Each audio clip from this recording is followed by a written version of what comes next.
کون ہے، کس میں جرت ہے کہ وہ میرا انکار کر سکے؟ بندوں میں جرت ہے کہ وہ اللہ کا انکار کر سکے؟ کس میں جرت ہے؟ آگے اللہ نے فرمایا وَلَوْ نَشَاءُ لَطَمَسْنَا عَلَىٰ أَعْيُنِهِمْ، اللہ فرماتا ہے اگر میں چاہوں نا تو جو لوگ میرا انکار کرتے ہیں میں ان کی آنکھوں کے نشان مٹا دوں، وہ دیکھ ہی نہ سکے،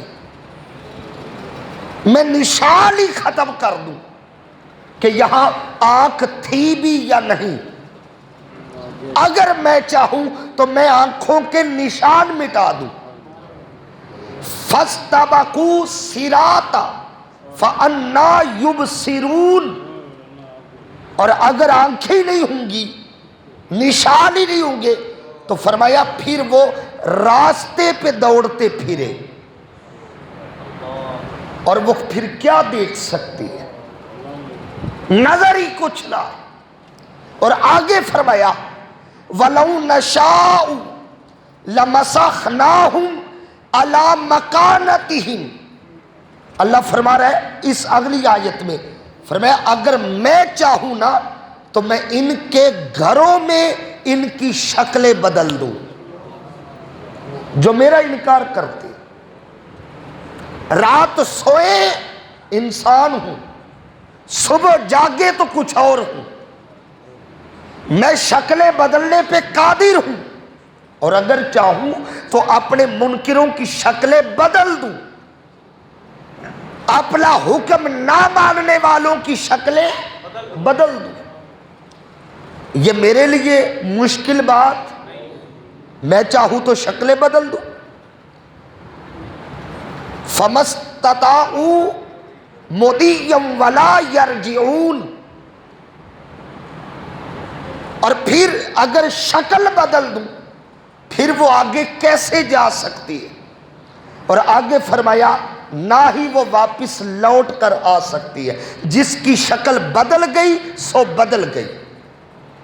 اگر میں چاہوں آنکھوں کے نشان بتا دوں، اگر میں چاہوں شکلیں بدل دوں، مگر میں ایسا کرتا نہیں۔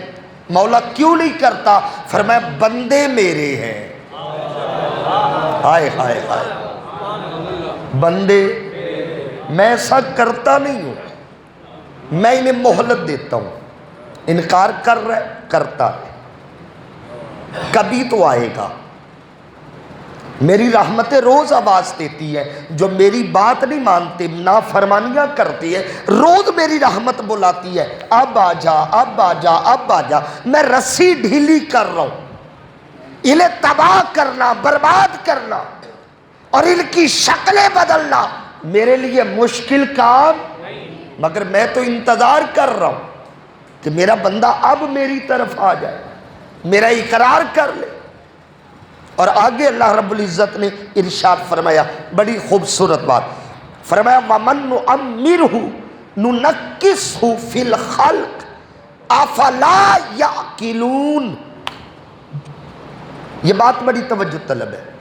فرمایا بندے میرے ایک ہونے کی دلیل ڈھونڈتے ہیں۔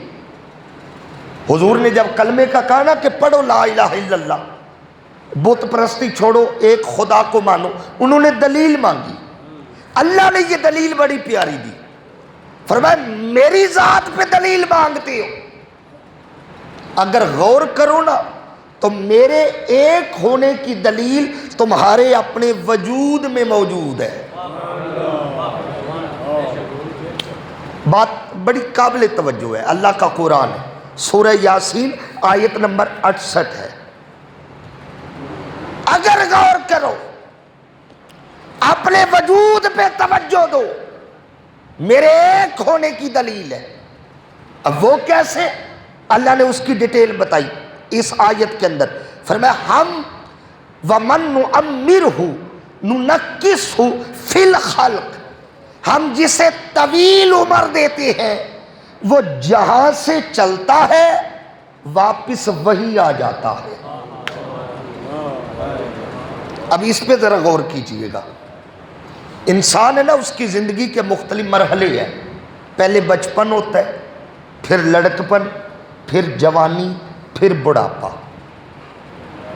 کیا کہا میں نے؟ بچپن، لڑکپن، جوانی، بڑھاپا.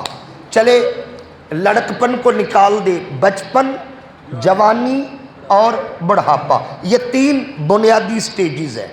پہلے بندہ بچہ ہوتا ہے، پھر جوان ہوتا ہے، پھر بوڑھا ہوتا ہے. جب بندہ بوڑھا ہوتا ہے، اگر پہلی سٹیج کو دیکھے بچپن میں اعضاء میں طاقت نہیں ہوتی. پہلے دن کا بچہ ہو، ناک پہ بیٹھی مکھی بھی نہیں اڑا سکتا. تکلیف ہو، درد ہو، بچہ بتا نہیں سکتا. اسے پاکی پلیدی کا نہیں پتا. اس کا شعور بالکل نہ ہونے کے برابر ہوتا ہے. جسم میں طاقت نہیں، اعضاء میں طاقت نہیں. پھر آہستہ آہستہ جوانی آتی. جوانی میں طاقت ہوتی ہے، عقل ہے، شعور ہے، فہم ہے، بازوؤں میں قوت ہے، پاؤں میں قوت ہے، چل سکتا ہے، آ سکتا ہے، جا سکتا ہے، اٹھ سکتا ہے، بیٹھ سکتا ہے.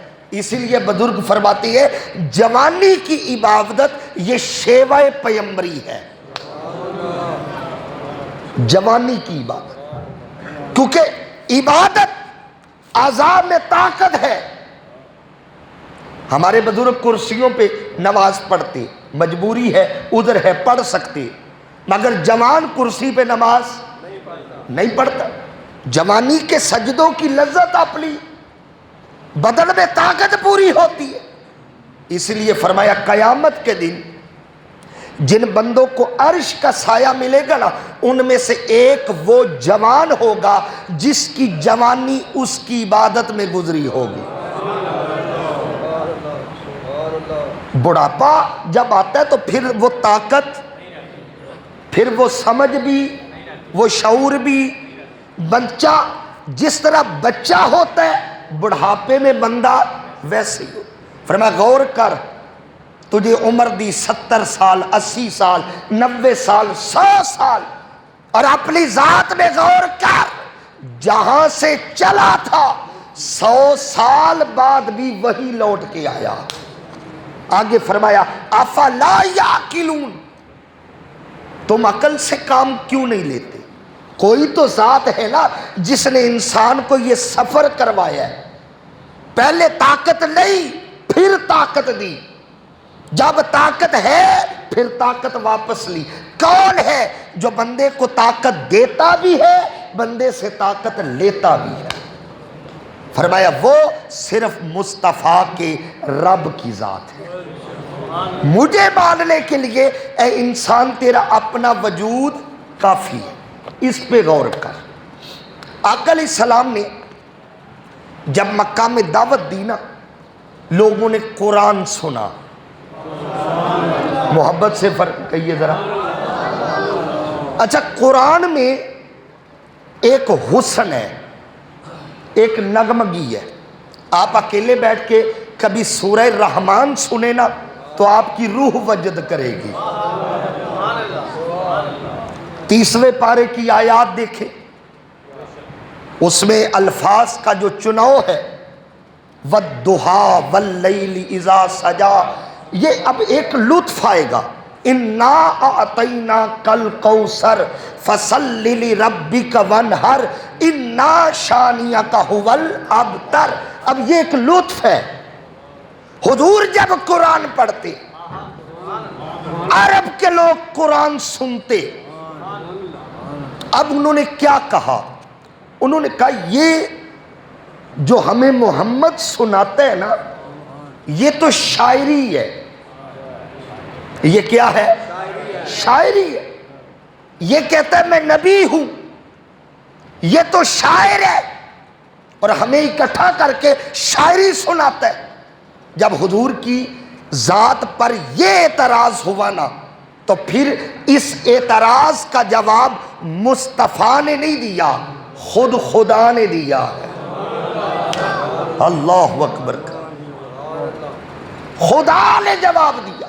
اب اس اعتراض کا جواب فرمایا سنو میرے مصطفیٰ کو شاعر کہنے والوں اور میرے کلام کو شاعری کہنے والوں سنو، وما علمناہ الشعر، میں نے مصطفیٰ کو شعر نہیں سکھایا، شعر بولیے نہیں سکھایا، وما ینبغی لہ، اور یہ میرے مصطفیٰ کی شان بھی نہیں ہے کہ وہ شاعری کرے، یہ حضور کے شایان شان نہیں ہے۔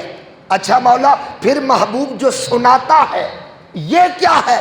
اس کا جواب اللہ نے دیا، فرمایا اِن ہُوَ إِلَّا ذِکْرٌ، یہ تو ایک نصیحت ہے، یہ ایک کیا ہے؟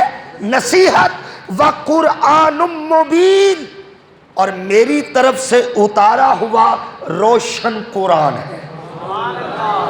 میرا مصطفیٰ شاعر نہیں ہے، یہ شاعری نہیں سناتے، یہ اللہ کا قرآن سناتے ہیں۔ اس قرآن کی خوبی کیا ہے؟ فرمایا خوبی یہ ہے قرآن مبین، یہ قرآن روشن ہے، یہ قرآن کی ہے روشن ہے، اور فرمایا صرف خود روشن نہیں ہے، جو اس کے ساتھ جڑ جائے قرآن اسے بھی روشن کر دیتا، اسے بھی نور عطا کرتا۔ ایک حدیث پاک آقا علیہ الصلوۃ والسلام نے فرمایا اب جو بندہ قرآن سے جڑ جائے قرآن اسے کیسے روشن کرتا ہے؟ آقا نے فرمایا جب میرا امتی قرآن پڑھتا ہے، گھر میں ہو، مسجد میں ہو، کہیں پہ ہو، وہ قرآن کھولے محبت کے ساتھ، سرور کے ساتھ، درد کے ساتھ قرآن کی تلاوت کرتا ہے، فرمایا اللہ کا ایک فرشتہ زمین پہ اترتا ہے اور قرآن پڑھنے والے کا ماتھا چوم لیتا ہے۔ اللہ، ہم خاکی ہیں، خاک کے بنے، اور فرشتے اونچا بولیے نوری ہیں، نور سے بنے ہیں، تو پھر قرآن سے جڑنے کا یہ فائدہ تو ہوا نا، بندہ خاک ہے مگر بوسے نور لے رہا ہے، قرآن پڑھنے والے کے بوسے نور لیتا۔ فرمایا قرآن ہے، صرف قرآن نہیں، قرآن مبین ہے، یہ روشن ہے، خود بھی روشن ہے، جو اس سے محبت کرے قرآن اسے بھی روشن کر دیتا۔ اترا کیوں ہے؟ آگے فرمایا لِيُنذِرَ، تاکہ ڈر سنائیں، کس کو؟ من کان حیا، جو زندہ ہے۔ یہ بڑی اہم بات ہے، اترا اس لیے ہے تاکہ مصطفیٰ اسے پڑھ پڑھ کے ڈر سنائیں۔ کن کو؟ بولیے تھوڑا اونچا بولیے، قرآن کن کے لیے اترا؟ نہیں ذرا زندوں کی طرح جواب دینا، قرآن کن کے لیے اترا؟ زندوں کے لیے، اور ہم نے اسے مردوں کے ساتھ مخصوص کر دیا۔ یہ سورہ یاسین ہے، اترا ہے زندوں کے لیے، اور ہم نے مردوں کے ساتھ مخصوص کر دیا۔ ہم سمجھتے ہیں بس یہ پڑھ پڑھ کے بخشوانے کے لیے ہے۔ آئے ہائے، اقبال نے بڑی خوبصورت بات کی تھی۔ اقبال کا ایک فارسی کا شعر ہے، غالباً ضرب کلیم میں ہے، اس کا میں ترجمہ اور مفہوم سناتا ہوں۔ اقبال کہتے ہیں افسوس اے مسلمان، تو جاہل ملاؤں کے ہتھے چڑھ گیا۔ اقبال کہتے ہیں جاہل ملاؤں کے ہتھے چڑھ گیا، جنہوں نے تجھے قرآن سمجھایا نہیں۔ اقبال قرآن کیا ہے؟ فرماتے ہیں سنو، افسوس کہ جب تیرا بوڑھا مرنے کے قریب ہو تم سورہ یاسین کھول کے بیٹھ جاتی ہو تاکہ اس کی روح نکل جائے۔ آگے کہتے ہیں افسوس تم نے قرآن سے مرنا سیکھا ہے، قرآن سے جینا نہیں سیکھا۔ قرآن مردوں کے لیے نہیں آیا، کن کے لیے آیا؟ تھوڑا سا اونچا بولو۔ لِيُنذِرَ مَنْ كَانَ حَيًّا، تاکہ زندوں کو ڈرایا جائے، مردے ان کو بخشا جائے، پہنچتے اس کا انکار نہیں، مگر بتا یہ رہا ہوں اس کے اترنے کا مقصد یہ کتاب ہدایت ہے۔ قرآن کہہ رہا ہے مَنْ كَانَ حَيًّا، یہ زندوں کے لیے اترا ہے۔ اور آگے فرمایا وَيُحِقَّ الْقَوْلُ عَلَى الْكَافِرِينَ، میرا مصطفیٰ زندوں کو قرآن پڑھ پڑھ کے سناتا ہے، کیوں؟ تاکہ کافروں پر حجت قائم ہو جائے، کل کو کہہ نہ سکے مولا ہم تک تو تیرا پیغام پہنچا ہی نہیں۔ میرا مصطفیٰ حجت قائم کر رہا ہے۔ آگے فرمایا بڑی خوبصورت بات، فرمایا اولم یرو انا خلقنا لہم مما عملت ایدینا انعاما فہم لہا مالکون۔ اللہ اکبر کبیرہ، فرمایا کیا انہوں نے دیکھا نہیں کہ ہم نے اپنے دستے قدرت سے ان کے لیے چوپائے پیدا کیے ہیں۔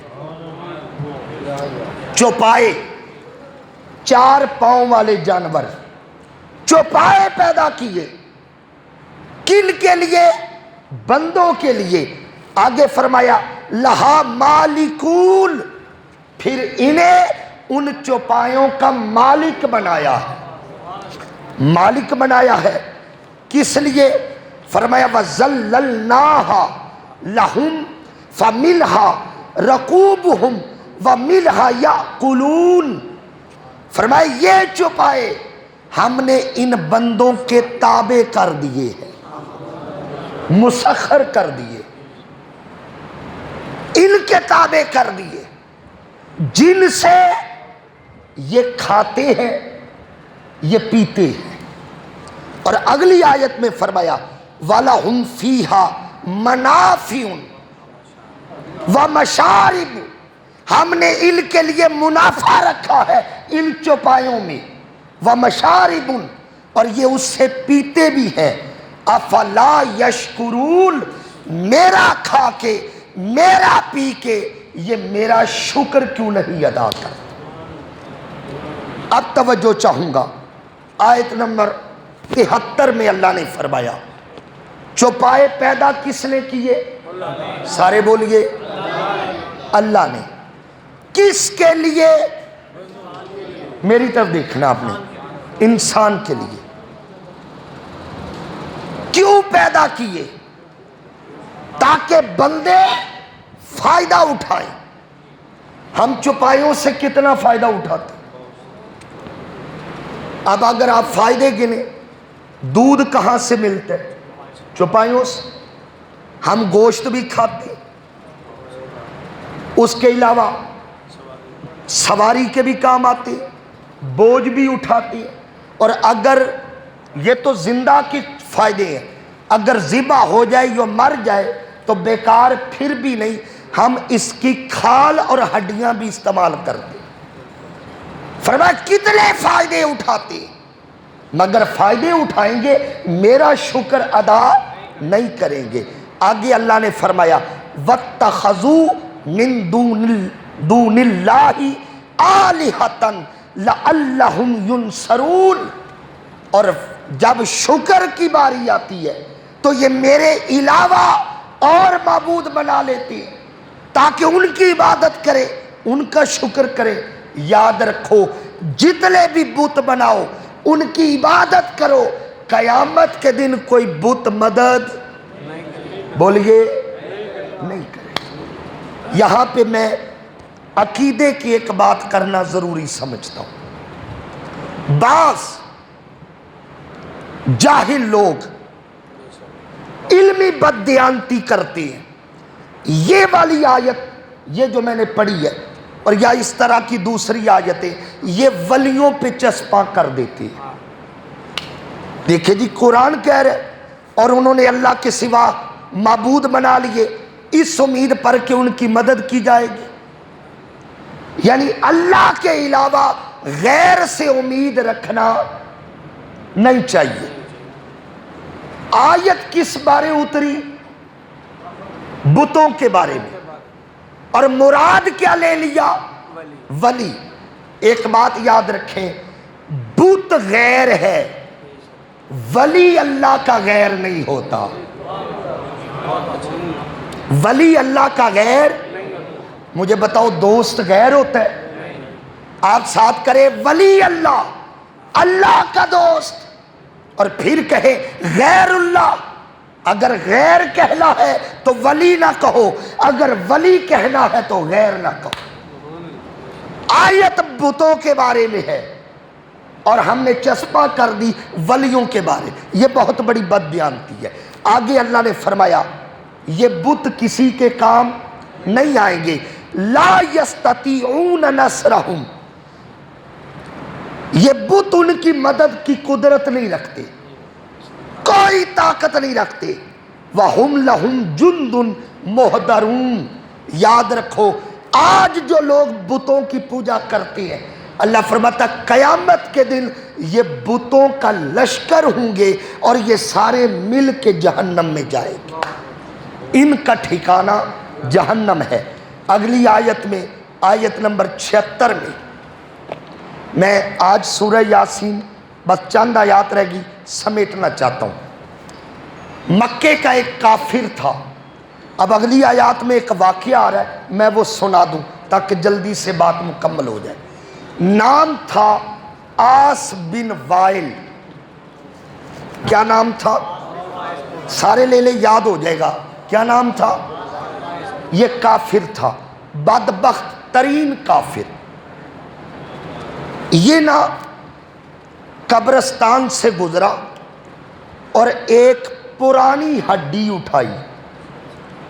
قبریں بعض جو پرانی ہو جاتی ہیں، بوسیدہ ہو جاتی ہیں، کھل جاتی ہیں، ہڈیاں باہر آتی ہیں. کیونکہ جس طرح ہم اپنے بزرگوں کی قبروں کا خیال رکھتے ہیں سارے نہیں رکھتے. کئیوں کو تو جانا ہی نصیب نہیں ہوتا. جانا نصیب. بڑے بڑے وقت کے شیخ الحدیث علامے فہامے ہیں مگر قبریں ویران پڑی ہوئی ہیں. قبریں ویران پڑی. وقت کا علامہ ہے، قبر ویران ہے. کیوں؟ اس کی قبر دیکھ کے خیال آتا ہے یہ ساری زندگی روکتا تھا قبروں پہ نہ جاؤ. یہ خندق اس لئے خود کھودی ہے.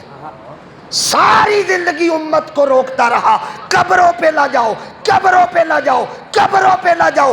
آج مر کے مٹی میں گیا ہے، مدت ہو گئی، اس کی قبر پہ بھی کوئی آتا. اچھا پرانی قبر کھلی ہوئی تھی، ہڈی اس نے نکالی، پکڑی. ہڈی لے کے نا حضور کی بارگاہ میں آ گئی صلی اللہ علیہ وسلم. کہتا ہے اے محمد، سارے بولو صلی اللہ علیہ وآلہ وسلم. آپ کہتی ہے کہ ہم نے مرنے کے بعد پھر اٹھ لے، قیامت آئے گی، حساب دے گے. فرمایا سب کچھ ہوگا. ساتھ ہی ہڈی سامنے کر کے کہتا ہے کون ہے جو اس ہڈی کو زندہ کرے گا، اس ہڈی سے بندہ بنائے گا؟ کون ہے؟ ہائے ہائے ہائے. حضور نے نا جب اس نے یہ بات کی، حضور نے فرمایا میرا اللہ زندہ کرے گا. سبحان اللہ بولیے. اس نے ہڈی سامنے کی، کہتا ہے کون ہے جو قیامت کے دن ان ہڈیوں کو زندہ کرے گا؟ فرمایا کوئی اور نہیں کرے گا، میرا اللہ زندہ کرے گا. اب اس بات کو نا قرآن نے بیان کیا اپنے انداز میں. فرمایا فلا یحزنک قولہم، میرے مصطفیٰ یہ جو کافر باتیں کرتے ہیں نا، آپ ان کا غم نہ کیا کرے، سونیا یہ باتیں دل پہ نہ لیا کرے، انا نعلم ما یسرون وما یعلنون، جو حرکتیں یہ سب کے سامنے کرتے ہیں تیرا رب وہ بھی جانتا ہے، جو کرتوت چھپ کے کرتے ہیں تیرا رب وہ بھی جانتا، اللہ سب جانتا۔ آگے فرمایا اولم یر الانسان انا خلقناہ من نطفۃ، فرمایا یہ سوال کرنے والا، مفسرین نے لکھا ہے الانسان سے مراد وہ آس بن وائل ہے، فرمایا یہ جو سوال کر رہا ہے اس نے کبھی غور نہیں کیا یہ خود کس سے پیدا ہوا ہے، وہ تو ہڈی اٹھا کے لے آیا نا، اگر اپنی تخلیق پہ پیدائش پہ غور کرے، من نطفۃ، میں نے تو اسے ایک نطفے سے پیدا کیا، نطفے سے پیدا ہونے والا، آگے فرمایا فَإِذَا ہوا خصیم مبین، اے جھگڑا کرنے والے کبھی غور تو کر تو پیدا کس چیز سے ہو رہا۔ آج ہم تکبر کرتے ہیں، اکڑ کے چلتے ہیں، اور خدا کی قسم بندے کی نظر اپنی پیدائش پہ چلی جائے ساری اکڑ ختم ہو جاتی ہے۔ اللہ اکبر، حسن بصری کہا کرتے تھے بندے کس بات پہ اکڑ، نہ پہلا غسل خود کر سکا،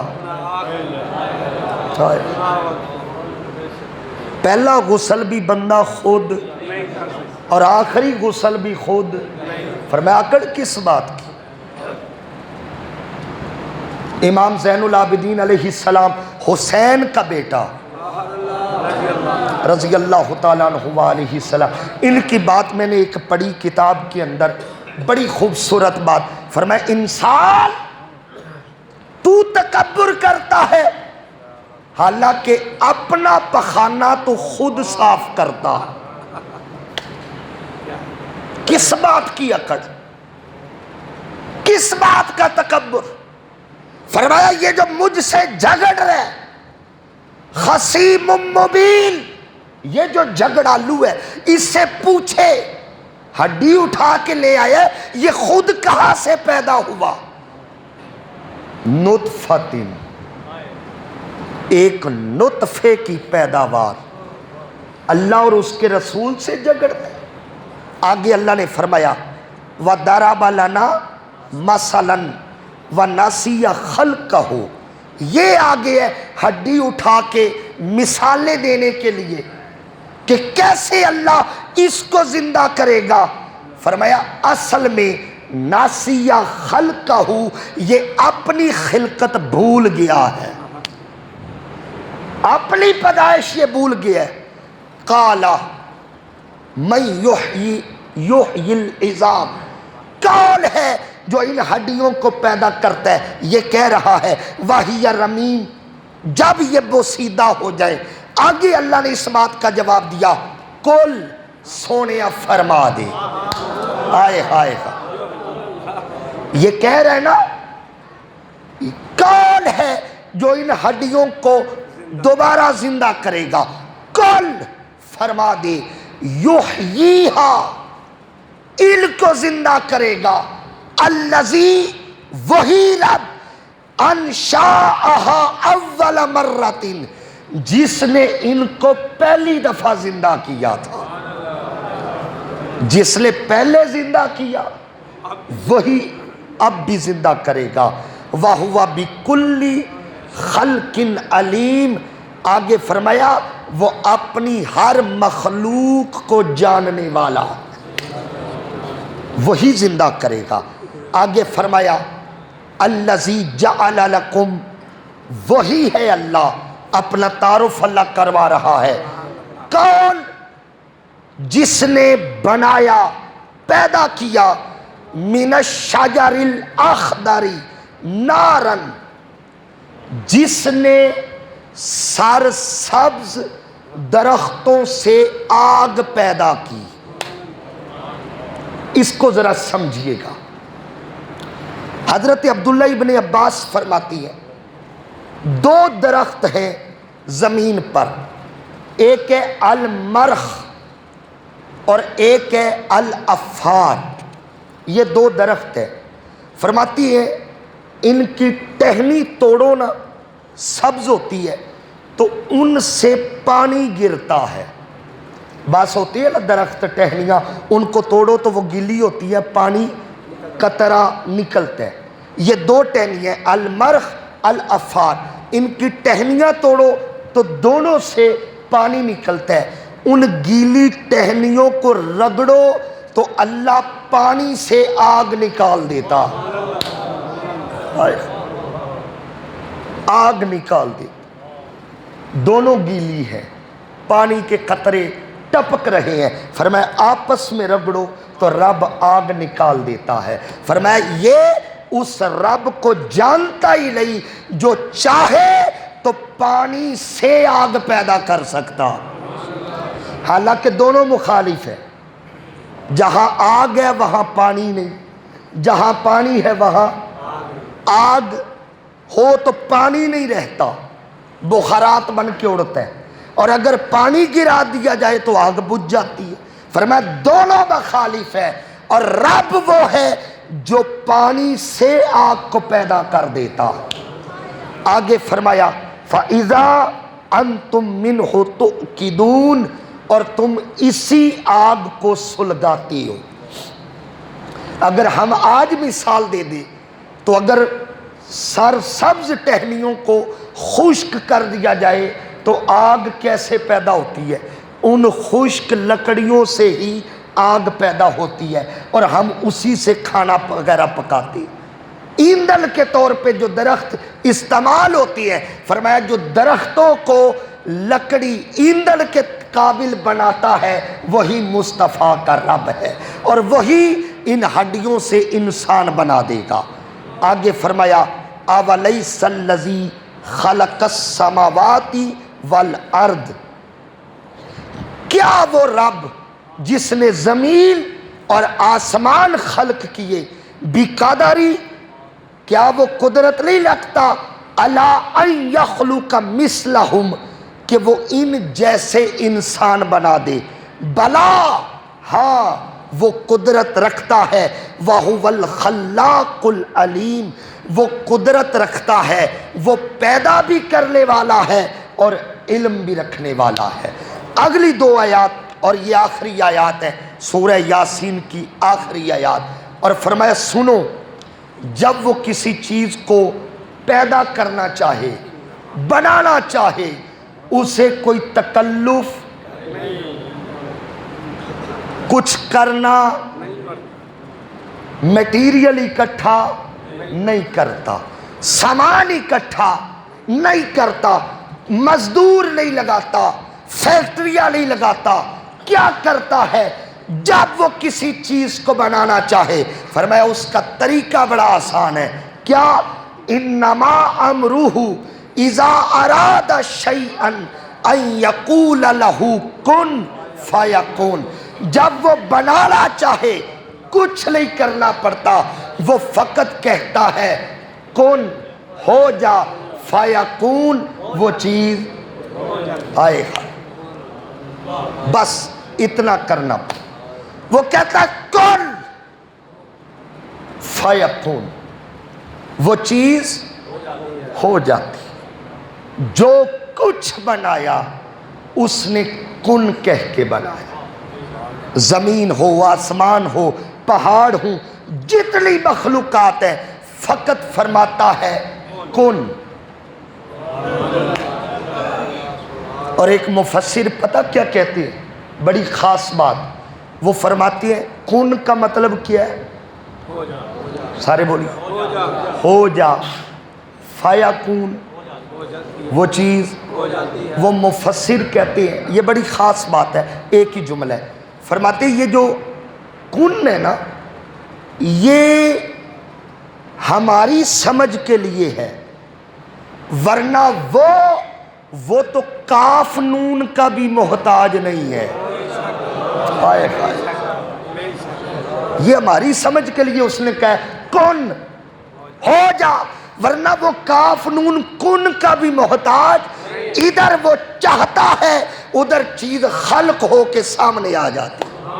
ہائے، اور آگے فرمایا فَسُبْحَانَ الَّذِي، پاک ہے وہ ذات، بِيَدِهِ ملکوت، جس کے ہاتھ میں بادشاہتے ہیں، کل شیء، ہر چیز کی بادشاہت اس کے ہاتھ میں ہے، وَإِلَيْهِ تُرْجَعُونَ، اور تم سب اسی کی طرف لوٹائے جاؤ گے، لہذا میرا انکار نہ کرنا، میری ذات کا انکار نہ کرنا۔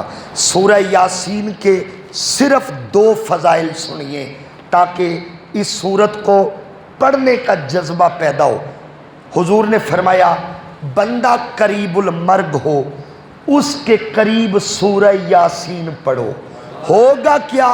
آقا نے فرمایا اللہ اس کے اگلے مرحلے آسان فرما دے۔ اور ایک روایت ہے جو شخص روزانہ ایک سورہ یاسین پڑھتا ہے، کتنی؟ اونچا بولیے، ایک مرتبہ سورہ یاسین روزانہ پڑھتا ہے، اللہ اسے 10 قرآن پڑھنے کا ثواب عطا کرتا ہے۔ اور ایک اور روایت ہے اگر صبح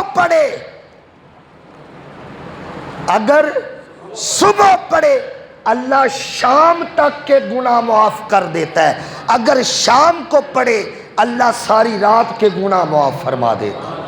اس کو کثرت سے پڑھیں، 1 مرتبہ 2 مرتبہ، فضائل پہ پورا میں جمعہ پڑھایا تھا۔